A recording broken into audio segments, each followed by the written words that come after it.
ಓಂ ಗುರುಭ್ಯೋ ನಮಃ. ನಮಸ್ಕಾರ. ನಾನು Sujata T C reiki master. ಸ್ನೇಹಿತರೆ, ನಾನು ನಿಮಗೆ ಇವತ್ತೊಂದು ಪ್ರಕೃತಿ ವಿಸ್ಮಯದ ವಿಷಯವನ್ನು ಹೇಳಲಿಕ್ಕೆ ಬಂದಿದ್ದೀನಿ.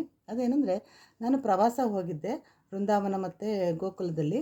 ಕೃಷ್ಣ ಹುಟ್ಟಿದ್ದು ಕಂಸನ ಜೈಲಿನಲ್ಲಾದರೂ ಕೂಡ ಅವನು ಬೆಳೆದದ್ದು ಗೋಕುಲದಲ್ಲಿ. ಅಲ್ಲಿ ದೇವಕಿ ಅವನು ತುಂಟತನವನ್ನು ಕಂಟ್ರೋಲ್ ಮಾಡೋಕ್ಕೆ ಅವನ ಕಾಲಿಗೆ ಹಗ್ಗ ಕಟ್ಟಿ ಒಂದು ಮರಕ್ಕೆ ಕಟ್ಟಾಕ್ತಿದ್ರಂತೆ. ಆ ಮರ ಈಗಲೂ ಕೂಡ ಇದೆ.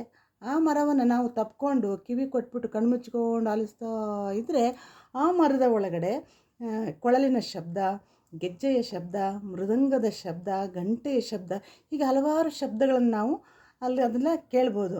ನೋಡಿದ್ರಾ? ಈ ಮರ ಅಂತ ನಾವು ಹೇಳ್ತೇವೆ, ಅದನ್ನು ವಿಷಯವನ್ನು ಗ್ರಹಿಸುವ ಶಕ್ತಿ, ಹಾಗೆ ಹಿಡಿದಿಟ್ಟುಕೊಳ್ಳುವಂಥ ಶಕ್ತಿ ಕೂಡ ಈ ಮರಕ್ಕಿದೆ. ನೀವು ಕೂಡ ಗೋಕುಲಕ್ಕೆ ಹೋದಾಗ ಈ